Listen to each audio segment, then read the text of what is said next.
welcome back to the show. I say welcome back. It's first time in person, but yeah, welcome. Thanks very much. It's good to be back on the day the restrictions have gone as well in Northern Ireland. So, right.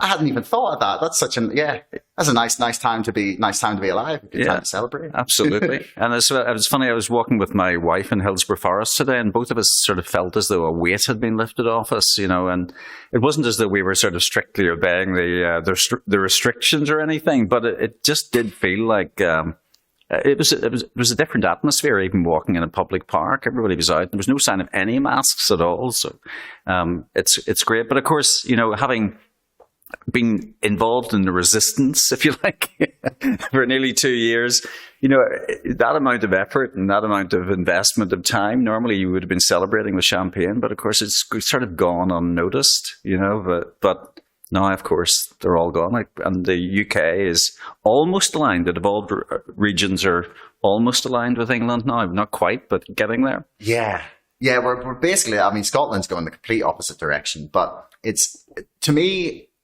the question that I've had over the last month or so, right, is where we've gone from the point where England decided they were going to go for it. They were like one of the world first, apart from say like places like Texas or South Dakota or Sweden, that are just going to go, look, right, we're dropping everything. It's over.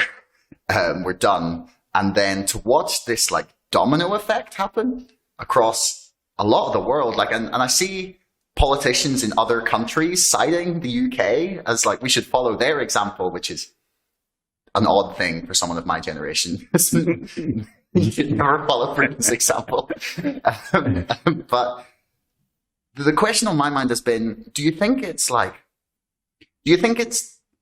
the wind changing and everyone sort of going, okay, well, it's over? Or do you think it's the politicians realizing that there's not as much support for the restrictions anymore? Or is it something like more sinister where someone has gone, right, okay, we've taken all the power we can get, we've looted all the money we can get, time to like let them have a bit of life back?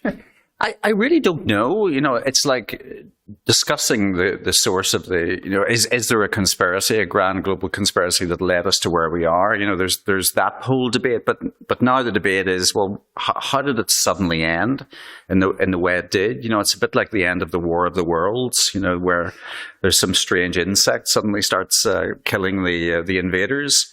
But I think, to come to the defense of Britain, I do think that the resistance in the UK was much more carefully planned and much better coordinated. Even though it was individually motivated, there were a number of individuals on social media and in terms of the sort of groundwork campaigning that went on. I think it just came together, it coalesced better, and some of the people that emerged from that movement were extremely articulate, particularly the Together campaign, the Together Declaration. Alan Miller did a wonderful job really getting that off the ground, because he kind of knew his constituency very well.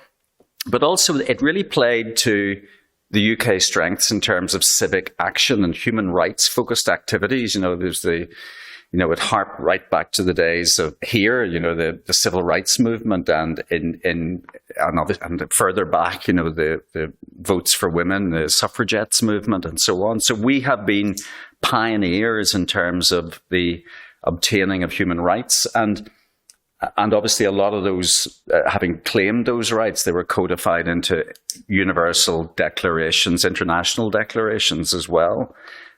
So I think it was inevitable that it would come from England. And of course, we have a common law. We don't have constitutional law, which in some respects has worked against us. You can see Trudeau actually using the fact that there's the sort of Canadian Charter, using that as a stick to beat the protesters over the head with.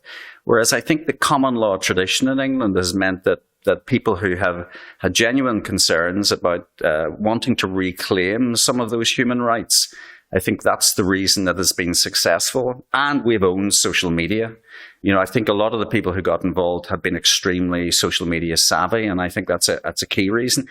Whether the dominoes that are going to fall, and then there's the Scandinavian effect as well. Sweden being at the forefront of this really from the get-go and being singularly ignored. But of course, now that the United Kingdom has sort of fallen into line, and England in particularly has fallen into line, we can see, of course, that the numbers haven't gone up. There wasn't really any pandemic to speak of, that the vaccines have had next to no effect. Therefore, everything would have just continued without all of the trappings of nonsense that we have had to put up with here, when in England, of course, they were dispensed with back in July. Mm. Yeah, it's really, that's good. Yeah, leave us up here, YouTube. When you say something like that to a lot of people who are in like a bubble where everything is still to be scared of, where we haven't had 2 years of lockdowns and sort of shown that, I don't know, I don't think there's anyone who admits that there was no consequence of them whatsoever. And there was that Johns Hopkins study that showed that lockdowns had reduced mortality from COVID by, I think it was 0.2%. And even if that's out by like an order of magnitude, so say it's 10 times too low and it reduced mortality by 2%. Like, is that worth it? Was that, you know, and it's such an uncomfortable like discussion to try and have, because then you get into a position where you're in like getting into a psychological situation where you're thinking, okay, well, if I was the one who decided who would live and who would die, who would I choose? And it's like, wow, that is a really, I get uncomfortable with those sort of discussions and like decisions. Yeah, it's, you know, there was a tweet put out by the Northern Ireland branch of the BMA, I think it was yesterday, saying, of course, you know, with the lifting of restrictions, it's still not over and they would still be having a watching brief. But where's the watching brief for all of the other consequences of lockdown? And not just lockdown, but the restrictions. You know, you saw, for example, we had the vaccine passport system in place at a cost of over £10 million in Northern Ireland for some total of 5 weeks. The Northern Ireland Civil Rights Movement. Yeah, so you talked about that, and it's funny. I got real NICRA vibes from the truckers' convoy. You know, I had when I was in uni at Queen's, I had Paul Bew as one of my politics lecturers, and he was there. He was telling us what it was like on the People's Democracy March in, I believe it was 1969, from Belfast to Burntullet, when they got ambushed, shall we say, outside of Derry. And yeah, so it's a funny thing, because the people who would be screaming that NICRA were right for fighting for freedom and equal rights and treatment are not the people that I see cheering the truckers, you know, and vice versa, you know. Yeah, it's remarkable, and it's funny. This kind of came home to me when I was watching Ken Branagh's movie Belfast, which I thought was superb, by the way. It was beautifully paced and it was just right length.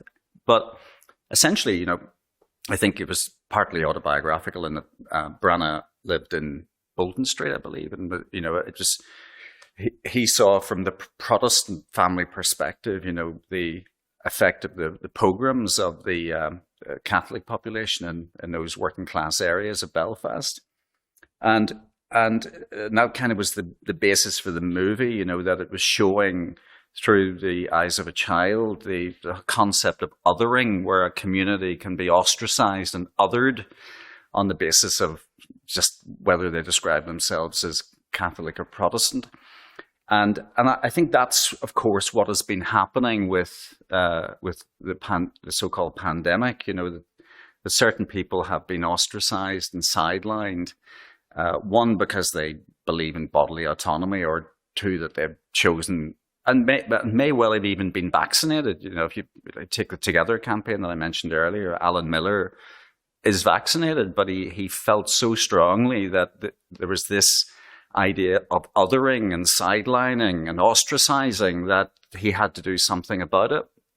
And that's why, like you, I've been so surprised, because there are many people who live here who have been through that process of othering and doing down and sidelining and yet have said nothing about this. You know, the fact is this vaccine, regardless of its efficacy, and I'm not going to make an argument one way or the other, and I noticed that Novak Djokovic hasn't been making that argument today. He simply said that I have the right as an individual to choose not to take this thing. And that is not the basis upon which governments should say that these people are to be done down, or that these people should not be able to participate in society. And that is a fundamental tenet of human rights. And it's been sorely missing here. And of course, now we see people who should have been on the right side of history and the right side of the argument now coming out and saying that it was because of the efforts of the executive that we got these restrictions lifted today. What utter hypocritical nonsense. I just cannot believe this. I was stunned. And I actually mean it, stunned. Like, every single time I feel like new lows and just like unbelievable levels of irony and gaslighting. Every time I think we've hit the peak, like something new comes out of the mouth of a politician from Northern Ireland, especially. Maybe it's just because I've been like watching so closely as to like what their policies have been, and because it's where we're from. But like people like Nicola Mallon, for example, who'd be preaching about masks, and then there's photographed in like not just outside. She said there was the photograph first off where she was outside the school without the mask, and she was like, "Oh, it's all right. We were outside. The children chose to leave their masks on." And then they found a picture of her inside the freaking school, and then they're screaming about needing more restrictions, right up until the second, it seems, where they realized the wind was changing. And then all of a sudden, it's the DUP's fault that we have to, they're the ones causing the restrictions to continue. And I was just like, do you have no sense of irony anymore? Yeah, it really is quite remarkable. And of course, they all had, masked photographs of themselves on their Twitter profiles. And the virtue signaling was quite simply abhorrent. And, the fact that they couldn't see any virtue in saying this is wrong, regardless, it's like the point you were making earlier about the minuscule percentage of lives saved, if indeed there were any, as a result of lockdown, can easily be counterbalanced by the horrific levels of mental health issues, by the waiting list growth of cancer patients, by the fact that people weren't able to see their GPs, that the elderly were isolated and enervated, and they cannot see any virtue in standing up for those people. And for 2 years of this utter nonsense, they've been strutting around virtue signaling, masked, and then like that, it all changes. And I have to say, the one MLA who's come out of this so well is Paul Frew, who's just been incredible. And he's essentially gone against the party line. The DUP, in many respects, were complicit as well. There was clearly a schism between the DUP's MLAs and their parliamentary party. Frankly, Jeffrey Donaldson, my own MP in Lagan Valley and now the party leader, didn't really present a strong line whatsoever. He didn't come out and say that Northern Ireland should be brought into line with England when the regulations were dispensed with back in July. We've had to put up with this for 7, 8, 9 months longer than England. And clearly all the evidence suggested that these things had to go, and yet nothing was said by the leadership of the DUP, nothing was said by the First Minister. And for all they're arguing that Northern Ireland should be in line with the rest of the United Kingdom in terms of EU exit, there were very few arguments made to that effect in terms of COVID response. I want to get to the protocol. I really do. But first, actually, have you seen that clip of Arlene Foster on GB News where she's talking about someone challenges her on, why the DUP went along with the restrictions and whatnot. And she says, well, we tried to be sensible, but, the media and everyone stirred up this whole, hysteria. And then, we had no choice but to go along with it. Do you think that's like an accurate assessment of what happened? I think the DUP, in fact, all the political parties were spooked in a similar way, in that there was the kind of politics of the crowd. in the same way as it's difficult to walk into Sainsbury's when everybody is masked, when you're unmasked, it's difficult for a politician to come out and say, well, we disagree with this position when literally all over the world, the emperor has no clothes. They didn't take a position simply because the consensus view was. But I think there's a limitation to that argument. Northern Ireland is not London. The COVID ran through London. Probably the original Wuhan variant ran through London incredibly quickly, but it's a very densely packed population. Northern Ireland never really had a COVID pandemic. The numbers indicated that. We didn't even have the April spike that they had in England. Really? Certainly not in London. The levels of excess deaths in Northern Ireland were, not outlandish. I did a video, A Tale of Two Januaries. Now, admittedly, that focused on English data, but the data for Northern Ireland was even more stark. There have been many winters, and I remember Mary-Louise Connolly broadcasting about the winter of 2018, where the spike in flu was much more severe, really, than we had seen for decades. Or so it seemed at the time. But when you look at the data, these spikes actually are incredibly frequent. So there was nothing particularly outlandish in our excess death numbers, but nobody focused on this. The DUP, unfortunately, in common with the other local political parish pump parties, isn't very good at looking at empirical evidence. And had they done so, I think they could have come to a conclusion pretty readily. And that is the thing. I think. And it's largely because I think that Northern Ireland's conflict, was tribal. The middle classes kind of decided that they weren't going to get involved in politics here for decades. And as a result, our political class is actually often ill-educated, not particularly worldly. They tend to be the type of people who couldn't hold down a job in any other way, except if they get elected to office. And therefore, unfortunately, they didn't come up with particularly innovative solutions. And I think that was the DUP's problem. They have a lot of backwoods men, and yet they had some star talent here. And those people should have been raised to the fore. And they may well. And I don't know what Paul's going to do, whether he'll run as an independent or whether he'll continue taking the DUP ticket in May. But it remains to be seen. But at least he argued well and presented the evidence in the assembly, which none of the rest of them did. They just singularly ignored it, and that is utterly disgraceful. Mm.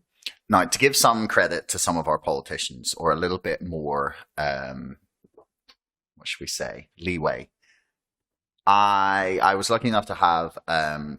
Brian Class, on the podcast here a couple of weeks ago, and he wrote a book called Corruptible. It's basically examining whether power corrupts people or whether the corruptible people end up in power, basically. And there was one particular chapter in that book where he was talking about how quite often politicians or our leaders can be trying to do things that they think is for the best, and that they genuinely, in their heart of hearts, believe is doing good.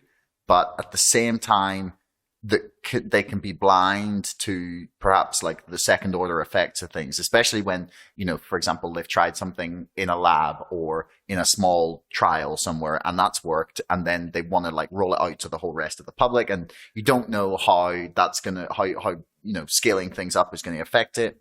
And I'm trying to be generous in a way, because I don't want to think they're all evil, horrendously incompetent, corrupt pieces of shit. I don't want to think that. I want to think some of them are at least like just misguided, like vaguely good people. Oh goodness, it's tricky, isn't it? Maybe there could have been a time. I think there are a few notable exceptions. The fact was that we did have a number of a small cohort of MPs who voted against the so-called emergency COVID legislation and the Coronavirus Act and all of the different iterations that had to be voted through. But they were few and far between, frankly. And and also we just didn't really hear much in the public realm, people complaining about the loss of liberty. This is pretty fundamental. I think, though, it's clear that certain MPs have been bought, and it's a bit. I presented recently at a Bitcoin meetup here in Belfast, and they asked me to comment about the one of the big conspiracies around the whole thing has been the involvement of the World Economic Forum, and a good example of this is. A good example of the kind of conspiracy is the whole smart cities initiatives. The World Economic Forum has a smart cities chapter, in effect, an organization within an organization, which I believe is organized by Klaus Schwab's own son, Olivier. Yeah. It's the World Economic Forum Smart Cities group. They see a Klaus Schwab's son.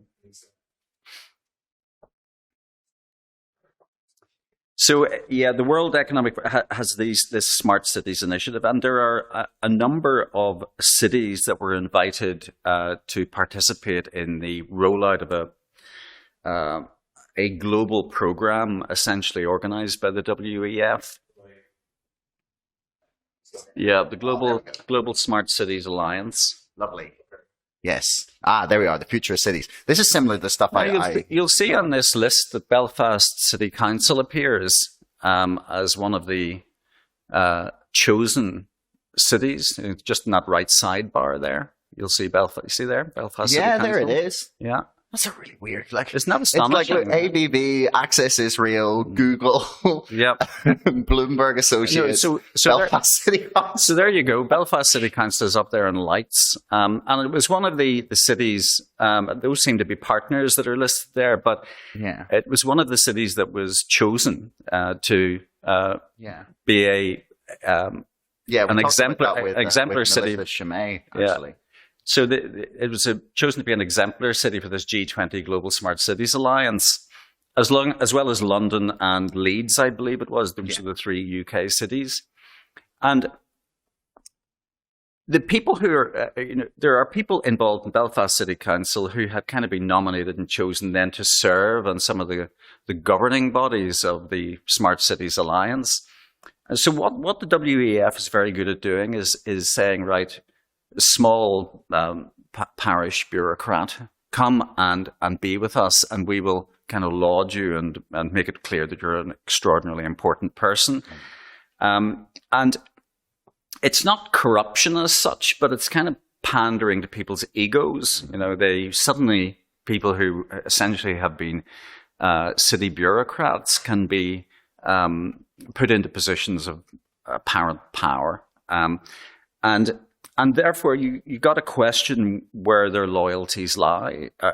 Is an official from Belfast City Council who's appointed onto a World Economic Forum committee, for example, are those people's loyalties going to lie with the constituents or the taxpayers of Belfast City, or are they going to lie with the World Economic Forum? And the WEF is very good at that. It has the World Leaders Program, which Trudeau was in, and then you've got business leaders. Can we get that up? The World Leaders Program. Yeah, and then there's the Zuckerberg, for example, was nominated as one of these potential global leaders. Yeah. So they choose people in business and commerce and government, etc., to be parts of this program. The World Leaders, was it World Leaders? I think it's called Leaders of the Future, or World Economic Forum. Future Leaders. Future Leaders, yeah, because I've seen that, and Future Leaders. There it is. Is this kind of similar to the Global thing, Leaders? Is this kind of similar to the thing that they used to run at Queen's, that like Clinton Global Leadership thing? It could well have been. Of course, the universities often are sponsored by the World Economic Forum or World Economic Forum partners. The other thing is that, just to go back to the smart cities thing, the World Economic Forum, because get up the list of people who are in that global, in the young global leaders. See if you can get like the list of it. So the the Smart Cities Initiative, you have, as I mentioned, these local bureaucrats who are appointed onto these committees. But then, of course, there are partner organisations, and those partner organisations inevitably will want to flog something to Belfast City Council. You have organisations like Huawei, the Chinese telecoms company, which essentially have been recently stripped out of the 5G network in the United Kingdom. Are they totally gone from it now? Gone, yeah. They're being stripped out, and of course, there's quite a lot of legacy kit in the network. So it means that if you're an official for Belfast City Council, suddenly you're going to be bombarded with an awful lot of marketing messages from global technology companies, and it's handy if you have a bit of money to spend. So of course the UK government has this program called it's organised by BEIS, one of the central government departments, and it's called the City Deal. So the City Deals are bucket loads of cash that are essentially provided to these cities. And then they can spend all of that money with WEF partners that are part of the Global Cities Alliance, blah, blah, blah. So it just seems very, very internecine, and that the World Economic Forum is facilitating this whole program of relationship building, which ultimately results in national governments spending an awful lot of money. And also you've got to question the loyalty of the people who are involved in these programs. Is the loyalty with the constituents and the taxpayer, the ratepayer, or is the loyalty to the WEF? Yeah. And you don't have to go to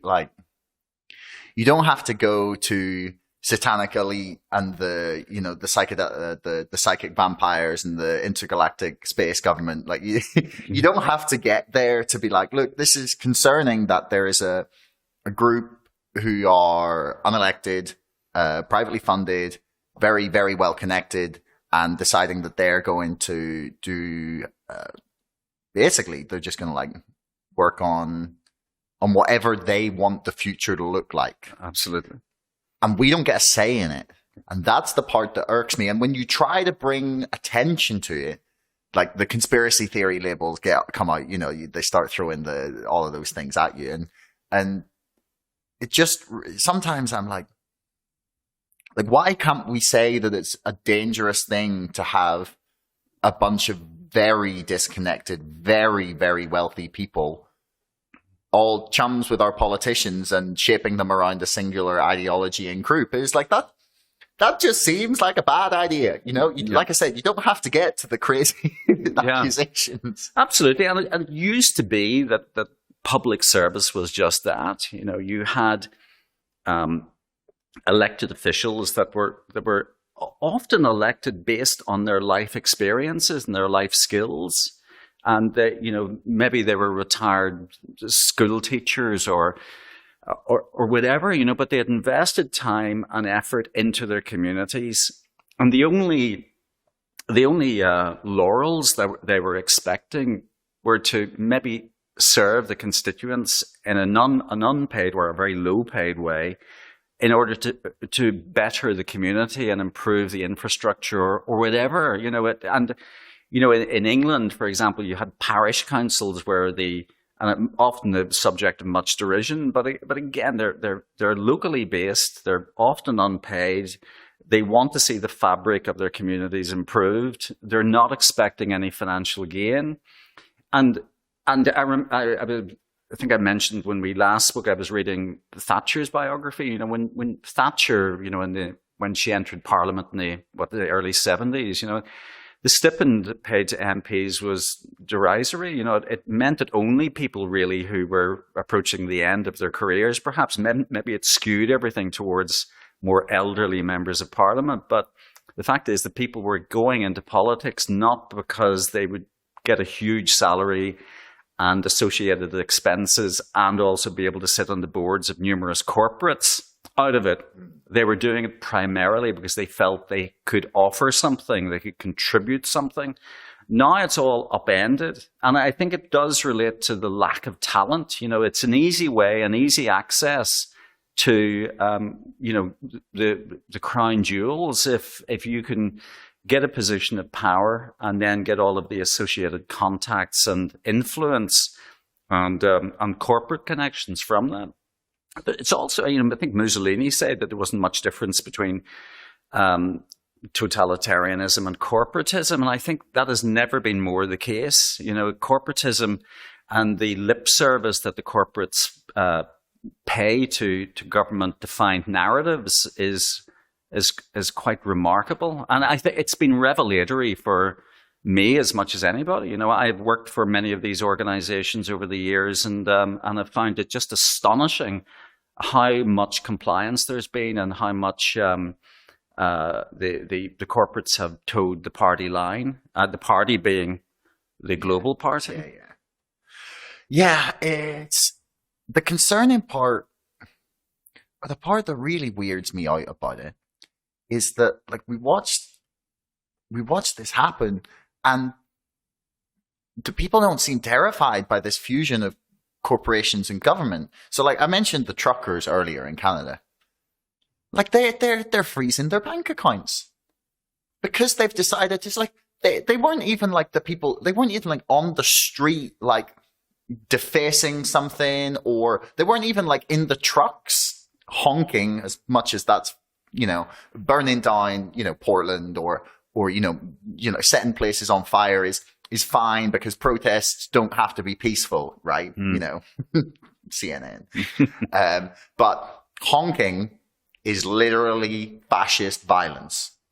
So, these people whose bank accounts are being frozen aren't even the people committing the fascist violence. They chose to contribute a few pounds or a few dollars to help a cause that they believe in.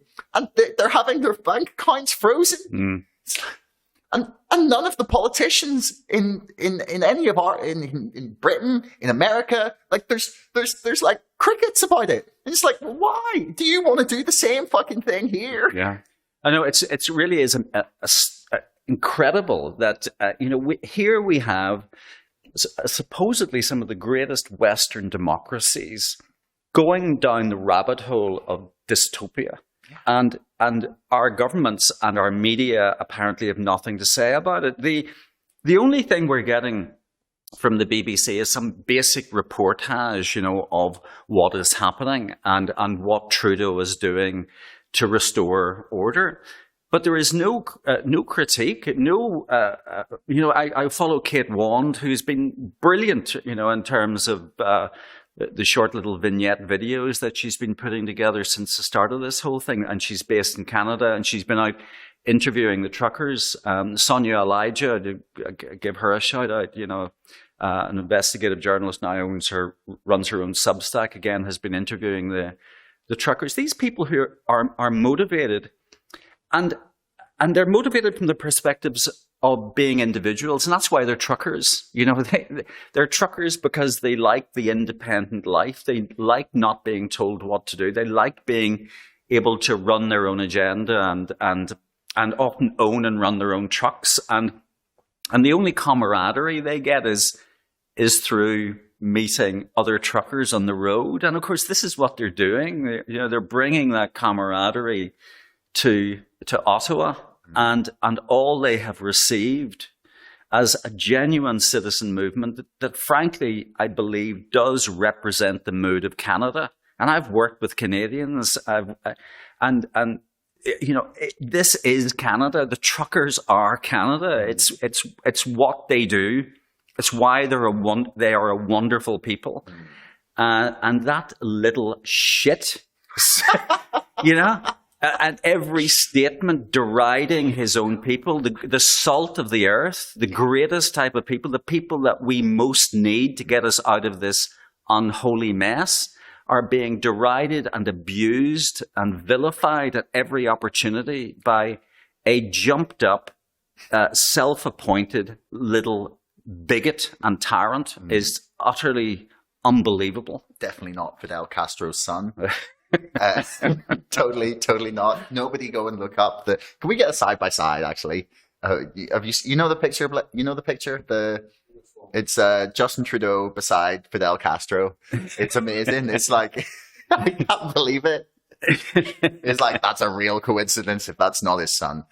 Because wasn't Mrs. Trudeau in Cuba like 8.5, 9 months before Justin was born or spawned?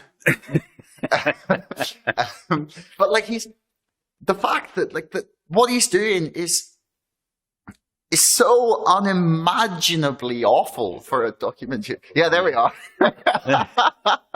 It is uncanny, isn't it? Isn't it? It really is. Just for like a bit of fun, like, come on, it's a pretty similar one. You know, you don't actually have to believe that it's his son, but like, oh, look at that one where that one. Oh. Draw your own conclusions, people. But like, what he's doing is, you know, someone pointed this out, and I hate invoking the Nazis, right? Because I think there's many, you know, other ones that you can always talk about. But 6 years of doing the Nazis in history I will never forget the Reichstag fire. And the Reichstag fire was a semi-democratically elected leader who didn't have who was the leader of a party that didn't have majority support. He was like a minority leader who took an emergency and decided to blow it up massively out of proportion in order to give himself a bunch of emergency powers to like remove normal democratic things and rights and liberties. And tell which one am I describing? You know, which one am I? Because they're the fucking same. And it sounds so dramatic, even though I know. Do you know what I mean? It sounds so over the top, but like that's what's happening. Yeah, I know. And you know, I did a video in conjunction with a colleague of mine recently. But it was during the time that we were campaigning within the Together organization, you know, against vaccine passports, and you know, a lot of the people on our side of the argument were saying, you know, this is going to be a papers-based, okay, it was a digital, but it was a papers-based society. And we were kind of relating that to the situation as it was in Nazi Germany. But of course, the papers-based society and all the other trappings of the regulations and the restrictions in Nazi Germany were overseen by bureaucrats. And, you know, you'll be aware of the famous book, The Banality of Evil, which discusses how bureaucrats typically are behind the imposition of tyranny. And of course, that came out in the Nuremberg trials, where many of the Nazi ringleaders and orchestrators were glorified accountants and bean counters and administrators who were administrating the most horrific acts against society. And you saw the beginnings of that. And of course, I was speaking to Neil Oliver recently, and he, you know, was saying that he felt where we are now is the eye of the storm. He is not convinced at all that we are out of this. You know, this is kind of the first attempt at the implementation of the banality of evil, and we may well see other things occurring. And of course, even in the United Kingdom, we're still getting the narrative pumped into us constantly by the mainstream media. How many people are still paying attention to that, though? Because I am not. I am so checked out. It's yeah, you are, and I'm not. But there's a certain who would normally be like, you know, maybe she wouldn't buy it all, but she'd always watch the news and like pay attention to what was going on in the world. And she's just like, yeah. And there's a brilliant YouTube video based on an interview with Aldous Huxley, which I watched, where Huxley essentially says that about 20% of society can be immediately hypnotized by propaganda, and this was what they found in Nazi Germany as well. So there's 20%, and it might be. I was talking to this about this very subject with my wife today. It might be that they're motivated by fear, and that obviously this was a fear-based campaign. But the other aspect of it is, you know, that people don't like to be outside of the crowd, and they don't like to go against the law. They want to be seen to be people who obey the law, and that's part of the reason why they they stuck with the restrictions. So it wasn't just about the media campaign or all the black and yellow signage and the social distancing signage and so on, but it was just that they wanted to be part of the in crowd. But what happens is that the in crowd suddenly becomes smaller and smaller, and that 20% of hypnotized tends to decline as the middle ground of people who are sort of part hypnotized, not absolutely sure of where they stand or what their position is vis-a-vis the regulations, particularly when they're clearly anti-scientific nonsense. That middle ground morphs, and they typically move to the other end of the spectrum where there's 20% of society that will never be hypnotized and will always take the view that the government, particularly modern governments, modern supposedly liberal democratic governments, have an agenda. But I think that's what's happened. I met a friend today who said that he wasn't convinced in the early days, but of course now he wouldn't. He couldn't believe how he was so easily fooled in the early part of the propaganda campaign. Yeah.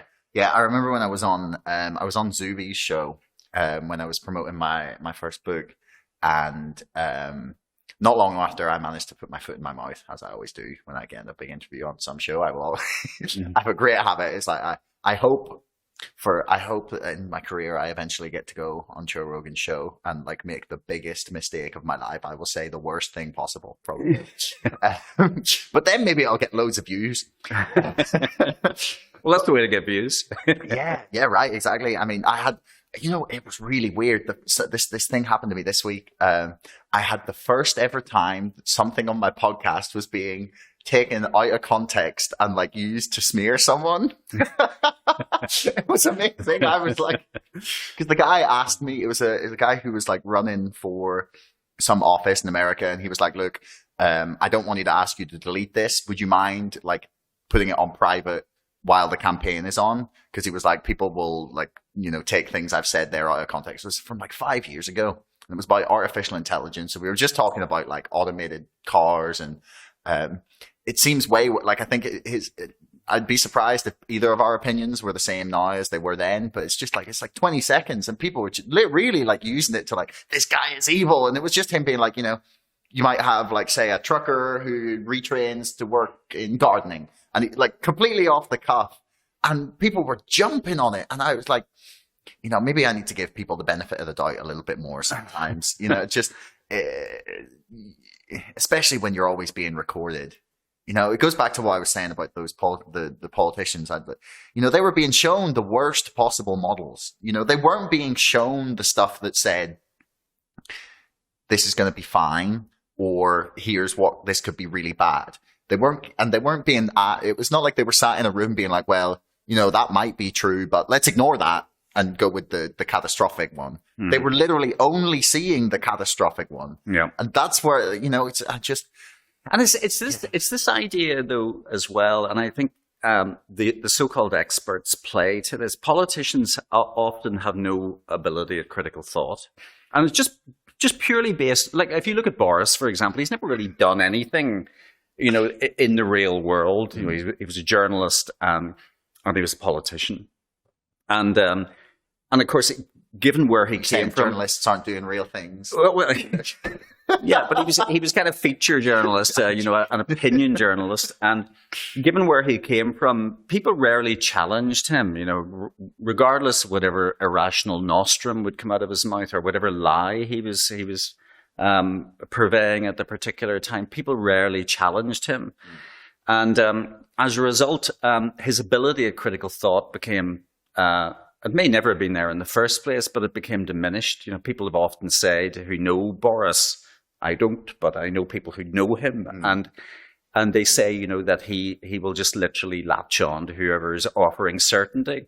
And it's this, I often quote the great physicist Professor Richard Feynman used to say that he could live with doubt and uncertainty. That's what made him thrive, essentially, as a scientist. The doubt and uncertainty was what motivated him to try to get an answer or come up with a hypothesis that might be proven to be true using the scientific method. But politicians will be offered irrational nostrums and they'll grasp onto them because what that provides them with is sort of simplistic causality. and therefore a policy position or a policy platform that they can go for. But the lack of sound evidential judgment means that they will just chase windmills often. And that's where we have been. We have been with politicians who, at the behest of the WEF or whoever has been organizing the empirical pseudoscientific base, these politicians have just run with this. All they have done is they've been en masse chasing the same windmill. Yeah.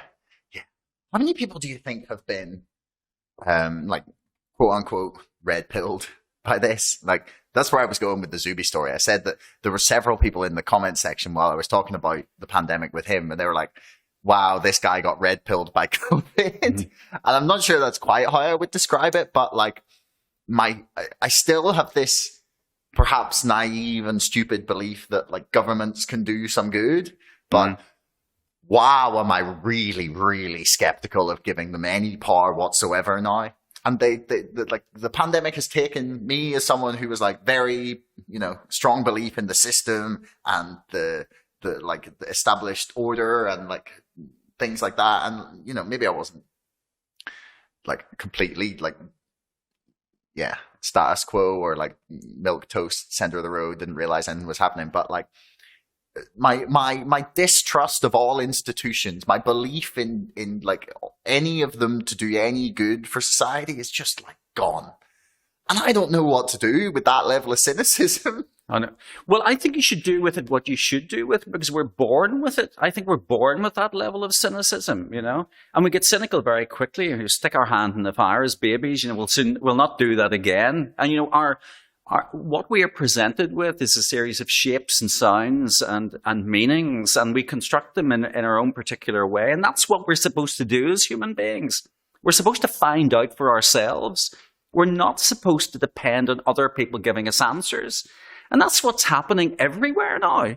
You go onto the airplane, you're told to put your mask on, you're told a load of pseudoscientific guff by people who probably didn't even do very well in their GCSEs. And it's just infuriating, it's just absolutely infuriating. We can't go anywhere without some tabard-wearing pedant telling us how we should live our lives. And I think what this has done is it's drawn attention to the fact that maybe people are just differently genetically hardwired. Maybe it is the case that we, instead of falling into the groups of left and right, we fall into the groups of individualistic or communitarian. And maybe that's just the way it is. Maybe there are certain people that don't have much in the way of sophisticated rationality to come up with answers for themselves. They are dependent. They build a dependency culture. Maybe it's something to do with nature over nurture. I don't know. Or nurture over nature. I don't know.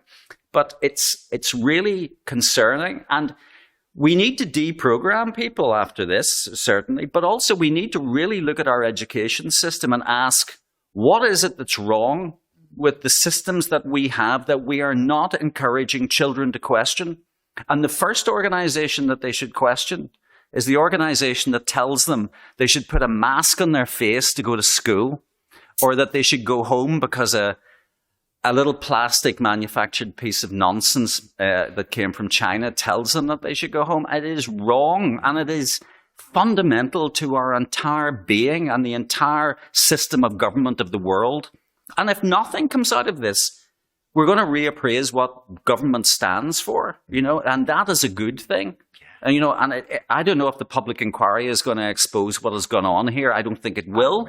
I would agree with you. But my goodness, I never thought that I would get to the age of 59 and have to look back on all of those wonderful years. And maybe I had it good. Maybe our generation had it good. But I don't want the world as it's constituted by COVID-19 to be the world that my 20-something children have. I don't want that. And I will put every fiber of my being into ensuring that that's not the case, because this is intolerable. And the last 2 years have been horrific. I will unashamedly say that I have suffered, like many, many others who had perfectly organized and balanced lives up to that point. I have suffered my own mental health issues and anguish and strained patches of eczema growing in my insides of my arms. And if I'm suffering in this way as a middle-class, wealthy individual, my goodness, how are others suffering who had to endure maybe spending weeks on end with 3 or 4 kids in a 2-bedroom tenement flat in London or in West Belfast? It is absolutely disgraceful, and our politicians should be thoroughly ashamed. Yeah, I mean, this is totally being demonetized at this point. It's fine. It keeps happening. It's like 4 out of the last 5. But, it'll be fine. Someday people can give me Bitcoin, and we'll set up a donation thing. But it's I don't think. First off, you're saying that like kids shouldn't, maybe not be at school if they're really sick. I think you're objecting to the sending home of kids who are like testing positive whilst being totally fine and being told to put masks on whilst, like in California, for example, the Super Bowl, all those celebrities like sitting there, not a mask in sight. And they're fine with their entire state forcing their children to wear them 8 hours a day in school. It's like, I'm sorry, sir. Fuck you. Like Gavin Newsom got caught without one and then said, oh, it's all right. I was just taking it off for a photo. I was holding my breath. I know. That was his fucking excuse. Absolutely but ridiculous. Like the contempt. I see, right? I try to be really generous to our politicians, but then I get like angry about this. I'm like, the contempt that these cunts are showing for it is like, do they have no shame? Do they have like no self-awareness? And I can't believe that they just allow like that we don't get mad at it. Like, are we apathetic? Do we just, because, right, so in Britain, for example, I was thinking about this. We had a pretty strong reaction. Like there was the Together Declaration, and there was a lot of the anti-mandate, anti-passport marches in London. That some of them got like hundreds of thousands of people, I think, from the drone footage. I wasn't there, so I can't say, but the footage was pretty, like it looked, there was miles and miles of people. But that was then we were kind of just like, well, COVID's kind of done. There was never like a defining protest moment in the same way. For example, like Austria, they had that like 100,000 people in Vienna, and then more recently, then obviously we've seen the truckers in Canada, we've seen the imitators in Paris, in parts of America. There was like videos of a convoy in Israel now, and I look at that and I go, is that the most British thing ever? Like all these other places have got like super duper patriotic, and there was the haka in New Zealand in front of Parliament, and we've just gone like, whatever. We just sort of brushed it off and been like, okay, we're done. Well, there's that, but there's the good thing, and some people say maybe it's controlled opposition to a degree. But the good thing was we had talk radio and we had GB News, and at least certain people were given a voice as a result of those 2 media organisations, and that was something, something we could catch on to, and I have to say, I mentioned Neil Oliver earlier, but Neil Oliver's monologues, the Saturday night monologues, I think did capture the mood of the nation and obviously the mood of the resistance. Yeah, I don't know if you follow lefty Twitter. I'm not sure if you're on there. I have a lot of lefty friends, and they the reactions that I was watching to Neil Oliver's monologues when they went viral on Twitter were amazing, because I really try, like really try to make sure I follow people of like literally from the most extreme, like I am a communist, I want like state control of everything, all the way to like government shouldn't exist, give me the Wild West and a revolver. And I find it amazing to watch like the different reactions to how people and like different bits of content are viewed. And Neil Oliver in particular is so divisive. like, I know that Otto English, actually, I've had on the show twice. He has like particular umbrance with him invoking the, my grandfather fought for freedom sort of idea, which is really strange to me. Like, he explained why, and I kind of get it. But why do you think Neil Oliver offends people so much? I think he offends largely because he's such a brilliant communicator, regardless of what you believe his content to represent or his viewpoints to be. I think he's a wonderful communicator. I had lunch recently with a client in London, and who just absolutely adores everything that comes out of Neil Oliver's mouth, and the way he conveyed it to me was just that accent, the Scottish lilt, but also his use of language. It's just very evocative, and also incredibly erudite as well. He's incredibly well read, and his analogies are historical analogies. He's very good at using. He would call himself a historian, or rather a history obsessed journalist, and coast and the coast guy. He is the coast guy. Yeah, but I think it's because he's so good at language and because he's so good at articulating an argument. I think that's possibly the reason why many dislike him so much, because he's very good at articulating an argument, an emotional argument, which goes against the narrative. And of course, many in the left have been simply providing a mirror, or reflecting back the government narrative rather than providing an opposition. Keir Starmer has been disgraceful in all of this. So, and the thing is, this is not a left-right exclusive argument. It's clearly not.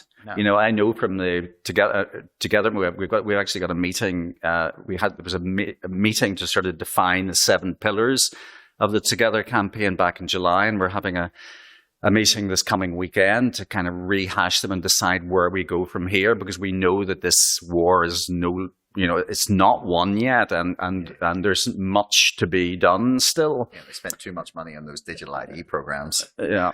Absolutely. How are they going to come back, and how are they going to manifest themselves? And of course, the digital ID program in Northern Ireland is still being used for COVID passports internationally as well.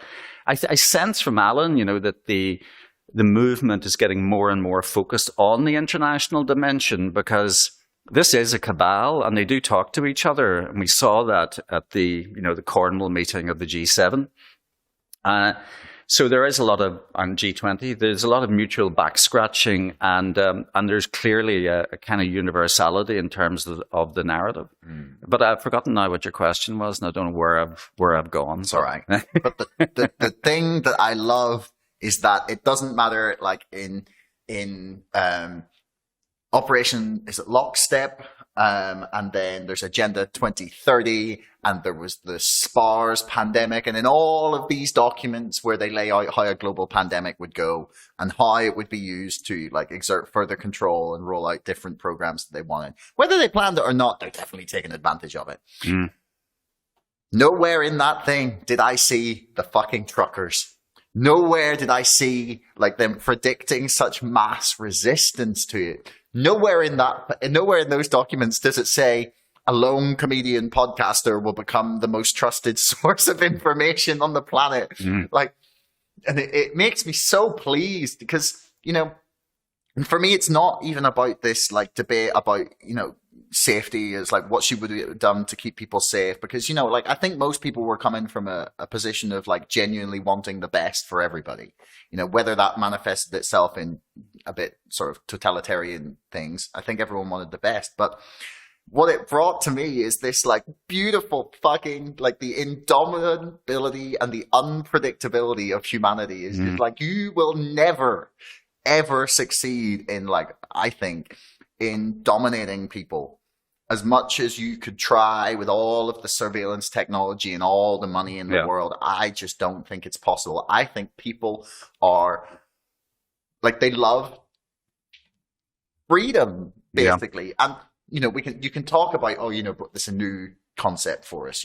There was dictators and kings and rulers for centuries, but people weren't under the cosh in the same way. They weren't watched, they weren't controlled. That there was a lot more sort of like roaming around. So I think that like the loss of freedom and then that like regaining of it is actually quite a new phenomenon. Do you know what I mean? Yeah, and this actually, I when you were speaking there, I thought of an article that was written on my own blog by a colleague of mine. She writes under the writer's name of Anna Wright, and she has a post on the blog called "We Are Civilians," and she made the point that this is essentially, or this has been a war. It's been a war by governments against the people.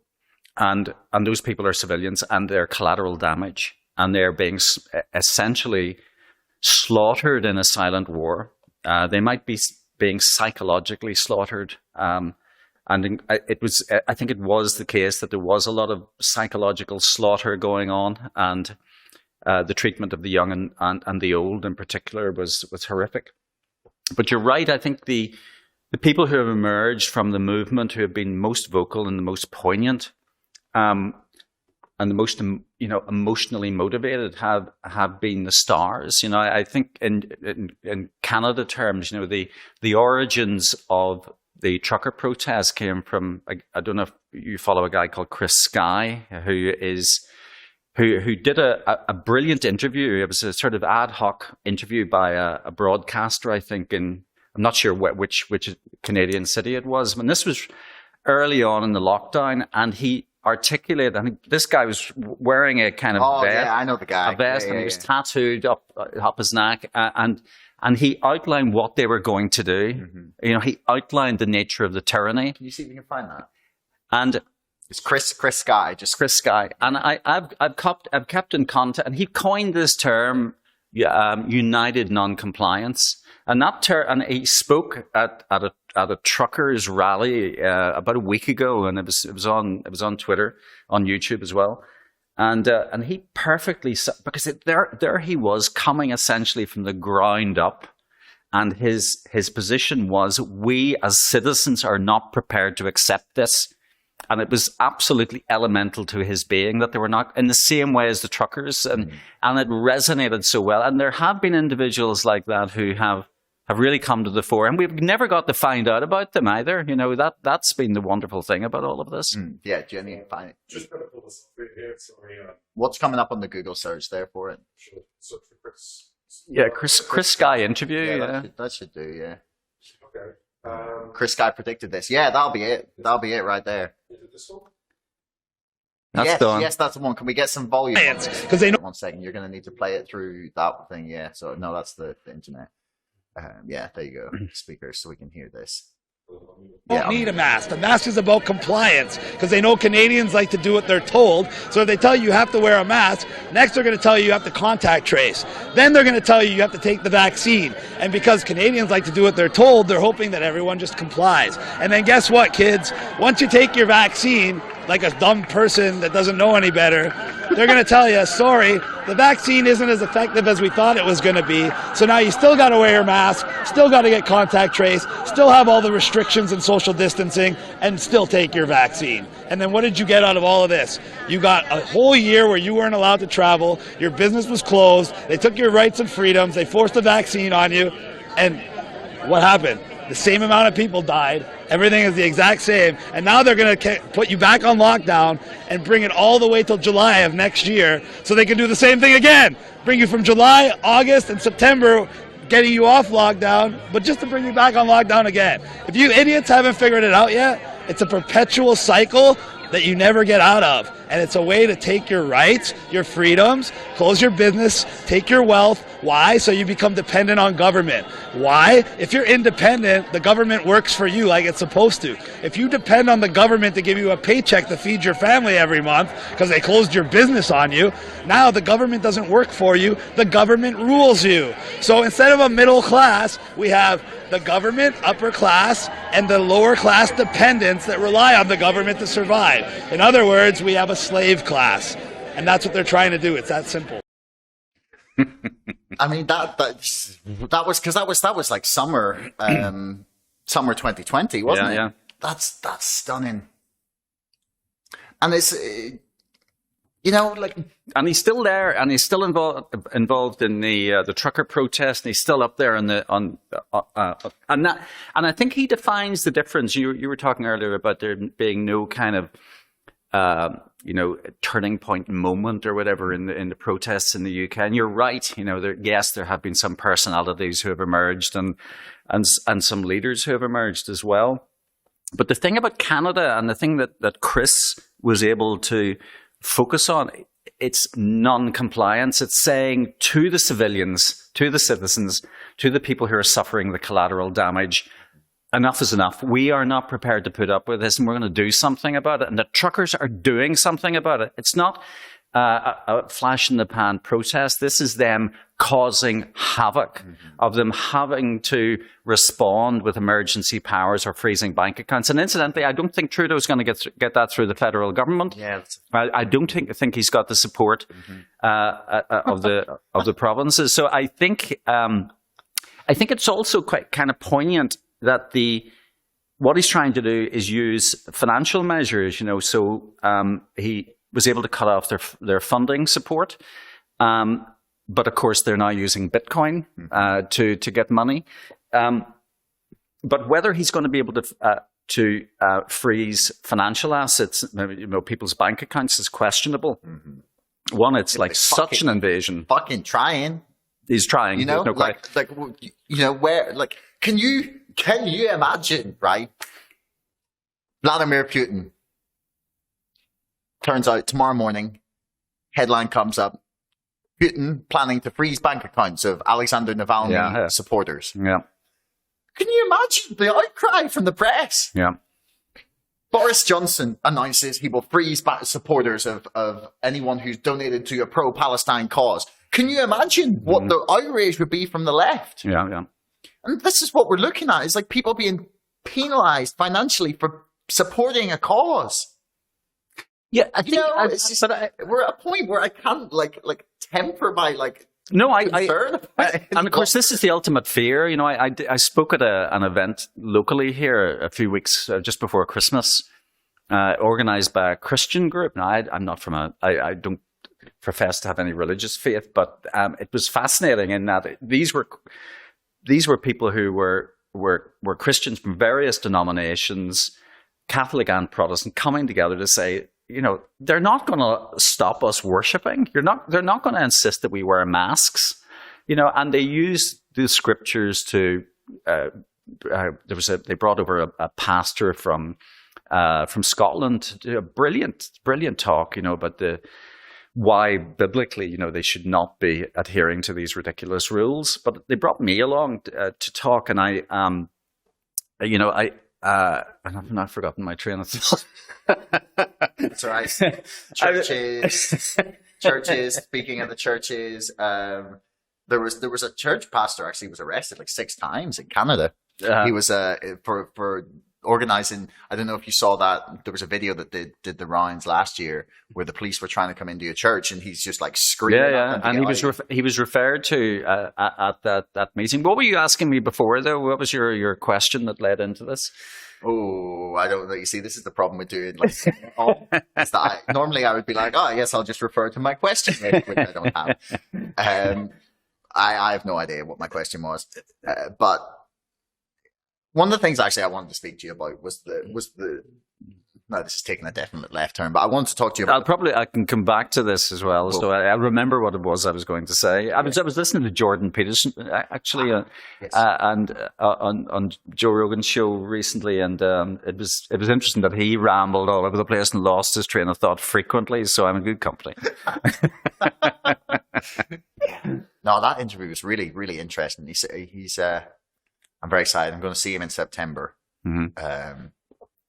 And I don't always agree with everything he says, but I can always appreciate the fact he's thought about it, and it makes me think, because I think, right, okay, he wouldn't just say this without having thought about it, and therefore I have to think about, what he said before I can react badly. But yeah, I think the interesting thing about Peterson, though, and he didn't talk in that. Well, I've only got to like the third hour. I think it's about 4.25 hours long, isn't it? But I smashed that out in night one.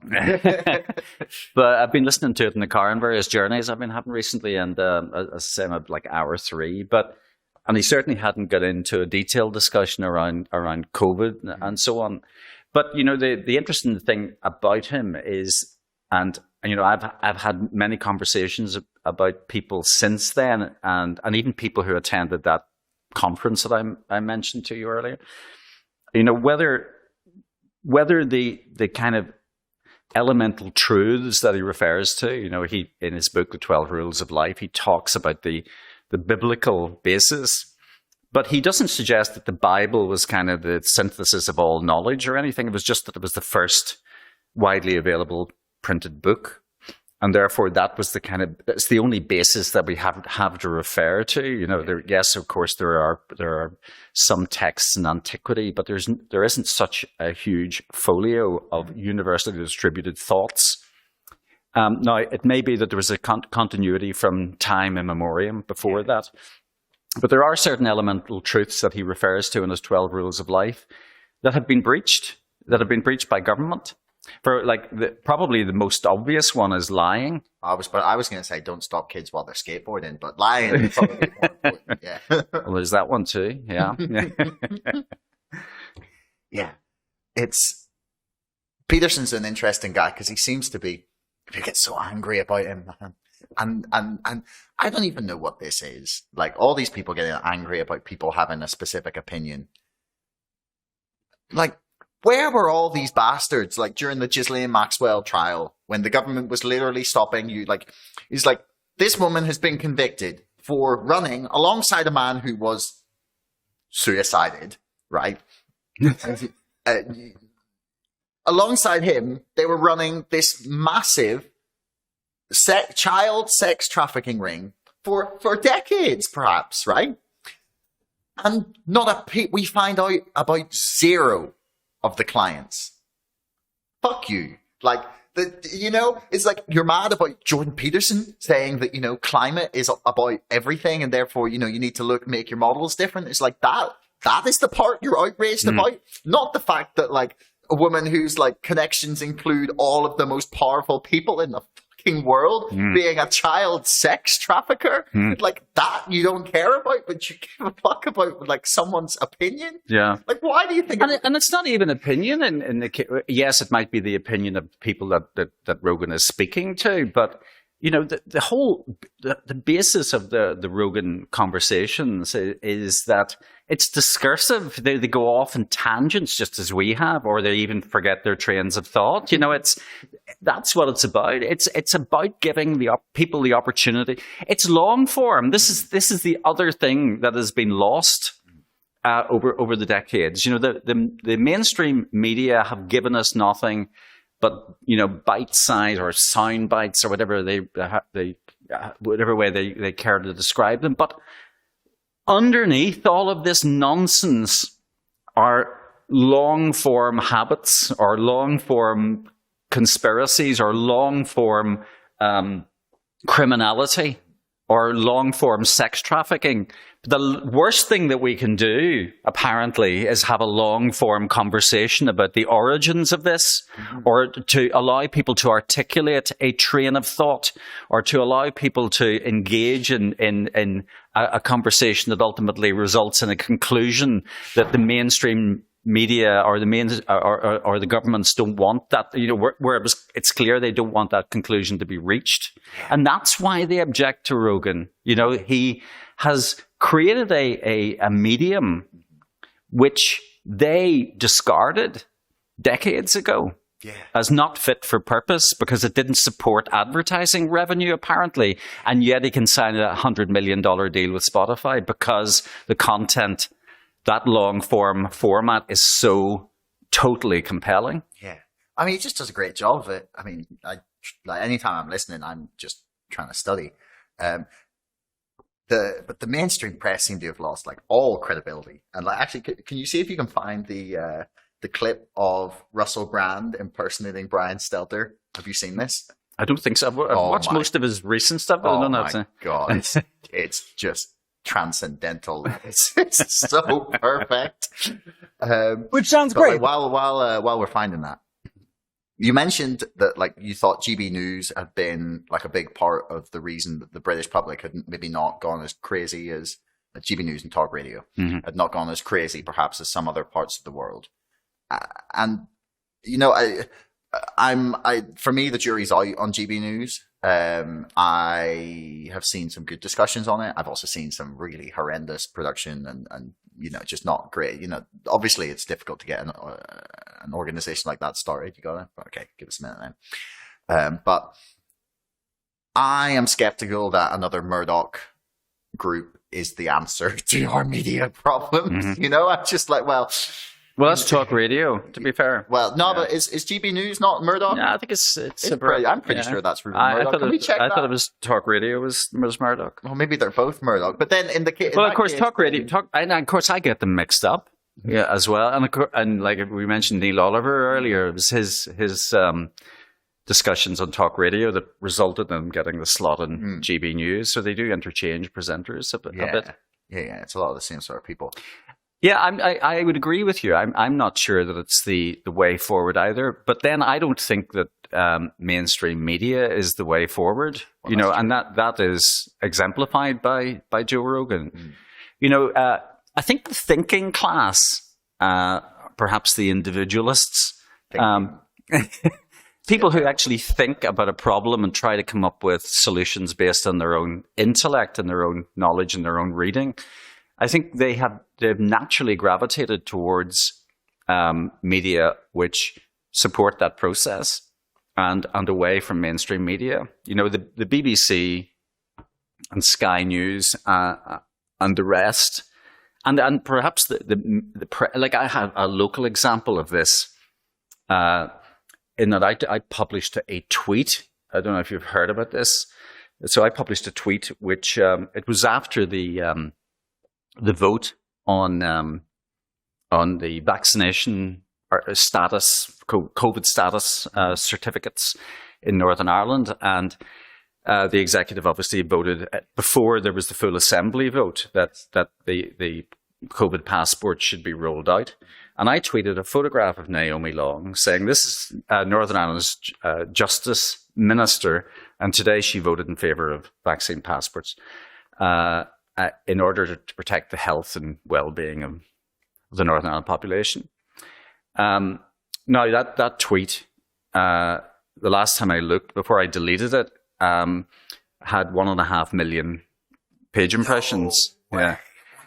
1.5 million? And everybody piled in on it. Yeah, I saw the pilot. Yeah. Now, the mainstream media's response to that locally was to vilify me every which way, to say that I was a misogynist, to say that I was fat shaming. But of course, I hadn't said any of those things. I had simply published. What did the tweet say?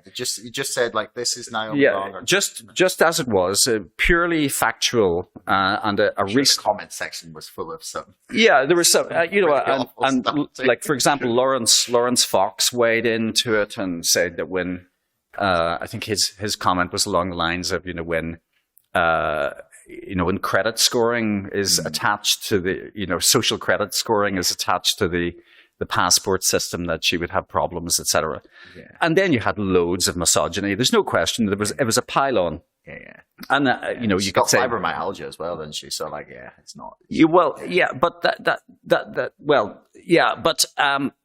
And with the benefit of hindsight, perhaps it was a foolish thing to do, but at least it drew attention to the fact that obesity was not being discussed in terms of the comorbidities, or one of the key comorbidities that was the biggest comorbidity. Absolutely. As far as I'm aware. And of course, it seemed ironic to me that somebody who is morbidly obese should be telling me how I should be living my life or where I could go. And that was the only point. Perhaps I used an excessively blunt instrument to make that point, but that was the point. Well, I support the right to say it. I mean, yes, I probably wouldn't do it. But the issue was then that the Belfast Telegraph took it upon itself to be the moral guardian of Ms. Long and published an article saying that I was essentially a misogynist and a troll, a Twitter troll. And so that article went out, I think, the day of the tweet, or possibly the day after. And then the day after that, I was chased when I was out on a run by a supposedly investigative journalist from the Sunday Life newspaper. And they then and he recorded using a clandestine recording device, and had a photographer hiding in a hedge somewhere, in order to get an exclusive, Now, given the fact that I had only published a tweet, which was factually correct, it seemed to be overkill. But of course, I was getting phone calls from the Nolan Show, from should have gone on, et cetera, because of this pylon, And then, of course, there was another article. So I think in total, the Belfast Telegraph, in defending Ms. Long's virtue, ran 3 articles, totally vilifying me, a total character assassination for a single tweet. So the basis upon which they're constructing their narrative these days is increasingly based on social media, the very medium that's eating their young. Yeah. Yeah, I think it's going to be interesting to watch what happens in the next couple of years with the press, because I think as soon as that COVID advertising funding stops, we might see a couple of papers going bankrupt, because as far as they've been bankrolled like an obscene tens and tens of millions of pounds from the British government in order to print specific headlines related to COVID and the advertising campaigns for the vaccine or the booster or whatever the next thing is. They've really been propped up. So the biggest advertiser, in fact, I interviewed John Dobinson of Recovery, one of the campaign groups, on my blog. This has gone back a few months, but even then the government had become the biggest advertiser, a single advertiser in the United Kingdom. And this is at a time when the media, particularly the print media, has suffered significant declines in readership and therefore concomitant declines in advertising revenue. So obviously they're panicking. Mm-hmm. They see a cash cow. But of course, this cash cow is subvented by debt. So the furlough payments, the track and trace program, the increase in the budget to the NHS, all of the PPE, all of the nonsense and detritus associated with the COVID response has all had to be paid for. And public debt is now at about 2.4 trillion. So public debt. Never paying that back. So public debt is subventing the mainstream media that's peddling this sausage machine of garbage, really, Yeah. And speaking of sausage machines of garbage, I believe you have that clip of Russell Brand doing Brian Stelter. That would be lovely. It's amazing. Yeah, don't forget we need some volume as well so we can hear him. That's all right. No problem. You're doing a good job there, man. Cheers for your help. Yeah, that's the one. Yes. Please hit us. Which sounds great, but not all opinions are created equal. No, listen here, Sonny Jim. You're not only making people not trust you, you're making them not trust me. Who just wing it, who make it up as they go along. And because figures like Rogan are trusted by people that don't trust real newsrooms. They're like, why don't people trust me? They trust Rogan, but I'm perfectly trustworthy. Look how loose my tie knot is. Joe Rogan's irresponsible. He took horse maggot medicine the other day. Now tell me, sir, and don't tell me anything other than this. Should there be a war? Yes, there should be a war. Interview's done. I'd like to see you do that, Joe Rogan. It's so real. He's like, I can't believe Rogan just gets up there and wings it, and he just talks to people, and he has no idea what he's meant to say. And you can see the horror on his face. Just like, what do you mean? There's no teleprompter. It's real. That's what they expect. He expects the news has to come from someone who writes it down, and then I have to sit here with my papers and read it from the teleprompter in that perfect news reader intonation that only news readers speak like. It's crazy.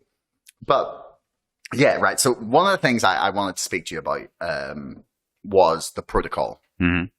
Because so you were a councillor, did you tell me last time, for the Conservative Party at one point in England? Oh, yeah, in England, yeah. Mm-hmm. Many years ago. I was a very bad councillor as well. You know, and then you were part of that group that was trying to bring the Conservative Party to Northern Ireland. Many years ago, there was an organisation called the Campaign for Equal Citizenship, and there was I studied economics at Queen's, and one of my lecturers was a guy called Boyd Black, who was on the left. He was of the view that the Labour Party should organise in Northern Ireland, and he was so much of that view that he actually stood in a by-election in Fulham on this single issue that people in Northern Ireland should be allowed to join the Labour Party and aspire to the highest political office in the land. You know, his argument was that a child born in Northern Ireland had no prospect of seeking high political office or even be prime minister, and regardless of which jurisdiction, you know. So if they were born into a nationalist background, they had no aspiration to be Taoiseach. Well, not going to be in Parliament. So, of course, Shinners would say, of course, that you can join Sinn Féin, but of course you couldn't, because there's two jurisdictions, and therefore a child born in Northern Ireland could, unless the court went across the border and stood in a constituency in the south. The same thing applied in terms of GB politics. You know, a child would have to go and contest an election in England or Scotland or Wales in order to become somebody in high political office. So that was the kind of origin of it, and because I knew Boyd and he taught me at university, I kind of got interested in this, and I thought to myself, well, why is it that kids or people in Northern Ireland can't participate in the mainstream political parties? And that gave rise to the Campaign for Equal Citizenship, and I kind of aligned myself to the Conservative group within the campaign, and then that became the model Conservative associations in Northern Ireland. The first one was North Down, and then I was the first chairman of the model Lagan Valley Association.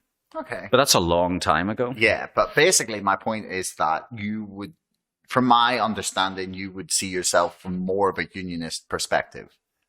No, I've never been able to call myself a unionist. Okay. Because for me, unionist, I despise nationalism. I don't like unionist nationalism or any nationalism. I think nationalism is the kind of lowest common denominator. That's not to say that if you happen to live in a nation that has got, relatively good attributes, that provides you with relative freedom, for example, that you shouldn't be proud to be a member or a citizen of that nation.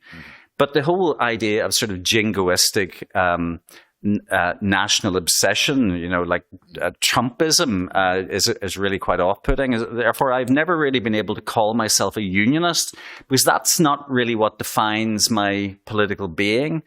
And I'm first and foremost a libertarian, and I therefore have difficulty describing myself as a unionist. And of course, unionism has all the trappings of bigotry as well, and also, as I mentioned earlier, I'm not of a religious persuasion. So unionism often was used as a euphemism for Protestantism, and I certainly couldn't sign up to that. Yeah.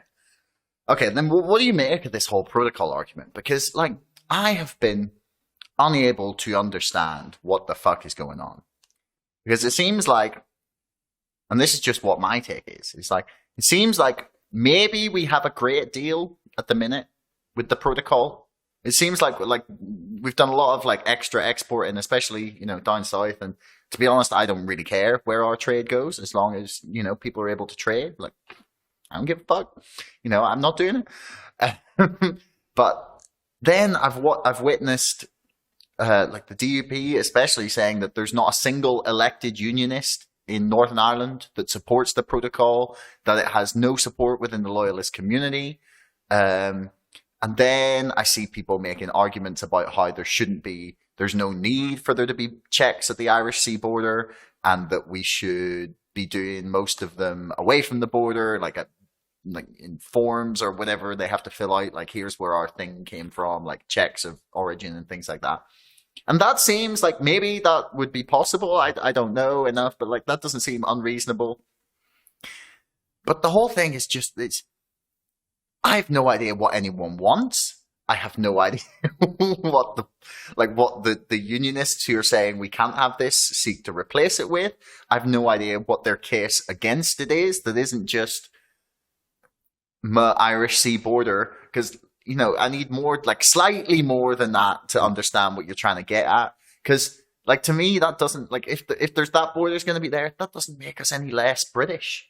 Yeah. Like that doesn't change a single fucking thing for me. Because like the reason that I feel that Northern Ireland is like 40-50% British is because that's the cultural heritage we've inherited.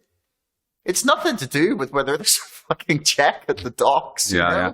No, I agree with you to some extent. I would caveat a wee bit, but certainly where we are is pretty much where we would have been had Theresa May succeeded in getting her deal through the House of Commons.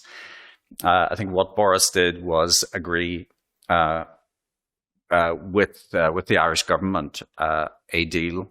Which essentially was the protocol, but to all intents and purposes, it was exactly the same deal as May had on the table. The DUP is very good at using certain things, certain bargaining counters, and it sees the protocol as a means of bargaining with the government and a means of sort of beating it over the head. And it tends to overstate public opinion.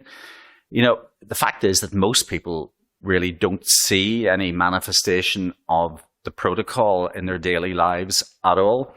Now, there is a burden. There's no question that there's a paperwork burden and also a trade burden in terms of particularly trade from GB to here, less so from here to there or to the south. And that's a burden that needs to be overseen. But to be honest, it's a kind of bureaucratic burden that could be overcome very quickly.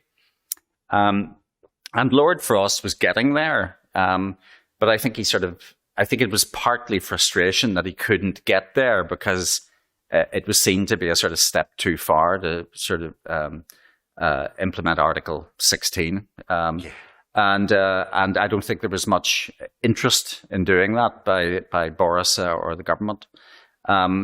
But yeah, I think you're right in that this sort of groundswell, like there was a BBC documentary that Paddy Keelty hosted where he went out and interviewed a bunch of loyalists and stuff sitting on their sofas, at their bonfires and saying that, they would consider taking up weapons again and killing people because of the protocol. And it was a clear confection. It was a load of nonsense. I have a lot of time for Paddy Keelty. I know he suffered horrendously, but it just didn't, I believe, represent the mood. And I think you're right. There is clearly a supply issue, though, in terms of certain product lines. You've got to, like, for example, it's bizarre that Henderson Group and Sainsbury's are now seem to be cooperating in terms of getting supply onto the shelves. So you now routine. The free market. It's good, absolutely, and it's good that retailers can collaborate in those ways so that they have a good stock of product lines. I think it will be overcome. I think realpolitik will come into play. I think the competitive advantage Northern Ireland has in terms of being in both, the EU and the UK market is perhaps a wee bit overstated, because either way, if we come out of the protocol or stay within it, we'll have that competitive advantage just because of our geographical location. So yeah, I would agree with you. I think it's totally overplayed, and I haven't. As far as I was concerned, I felt that even with the protocol and possibly with the protocol as a kind of transitional arrangement, that it was a good deal and that we should do it, and it kept everybody happy. Yeah. The irony is that with the COVID legislation on both sides of the border, we came closest to putting in place a physical infrastructure at the border than we ever came to with the Northern Ireland Protocol. Oh, that's really funny. But also, it was. You think you could get Michelle O'Neill to cheer for COVID? Is that if that was the thing that finally gave her? Well, of course they did.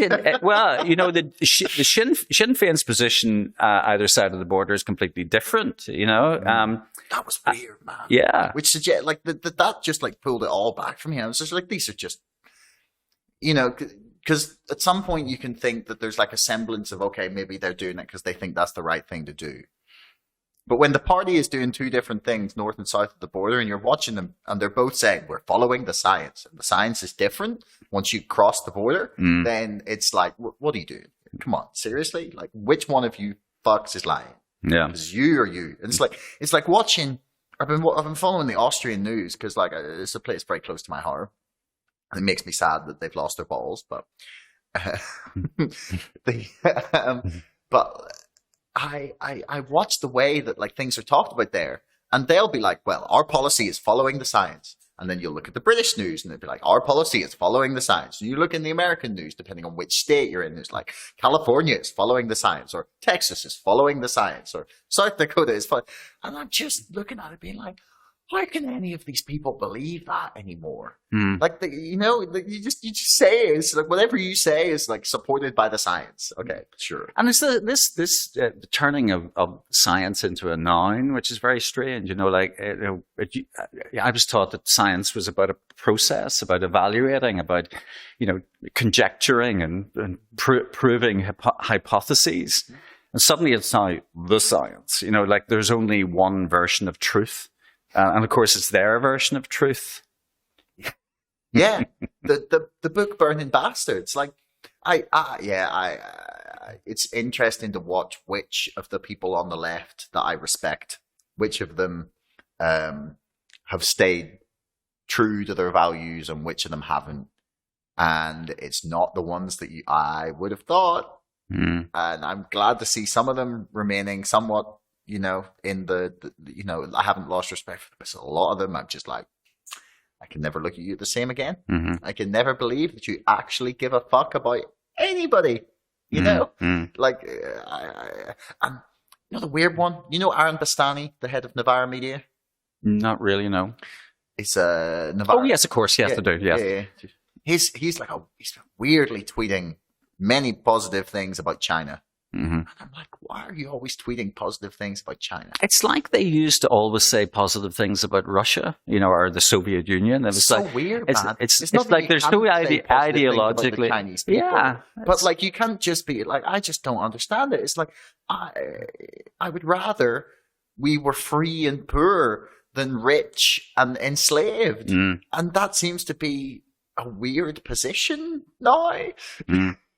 Well, it's funny too, the number of senior civil servants or even people with previous advisors to members of the cabinet who end up in the employ of Chinese organizations. It was kind of a truism. I worked for 3 years for the civil service up until December 2020.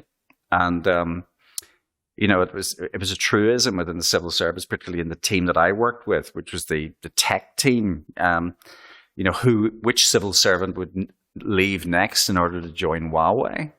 Because they were offered huge amounts of money because, certainly compared, to even a permanent secretary's salary, these guys were able to offer so much more. And so much better schmoozing and corporate hospitality gigs as well. Yeah, I bet. But I mean, if China's paying, money is infinite when no one audits your central bank. The real, they could say there's this many yuan in circulation, or yen, or whatever however you pronounce it, and we'd have to just go, all right, fair enough. There could be 5 times that many in circulation. They could be stealing all the dollars from the world, by exchanging it. And, there's so many ways in which the Chinese could be absolutely destroying our economic, financial, and, political systems. And we're all just like, eh. And look at what they did with Bitcoin, because Bitcoin, and of course there is a conspiracy associated with Bitcoin as well. There's a lot of, there's a group. The CIA. Yeah, there's that. But regardless, sometimes the CIA makes things that sort of go off in their own direction and become quite useful. Well, wasn't it Marx said that like capitalists will create the tools of their own destruction? Yeah. But assuming it's not created by the CIA and is genuinely a libertarian currency and the creation of a new parallel financial system, it's certainly like, Bitcoin, there was a point when Bitcoin was essentially pegged to Chinese interest rates. There was an inverse relationship with interest rates and Bitcoin pricing, and then, of course, since the Chinese government decided that Bitcoin was no longer welcome, it all moved to Texas and Florida. And Kazakhstan. Yeah. And of course, look what happened in Kazakhstan when they switched off the internet. It was almost as though it was like a laboratory. I was speaking to Nick Hudson of Panda about this recently, and he was saying, look what's happening in Kazakhstan. Is this a conspiracy? Have they deliberately switched off the internet just to see what might happen? Because this was like a lab trial.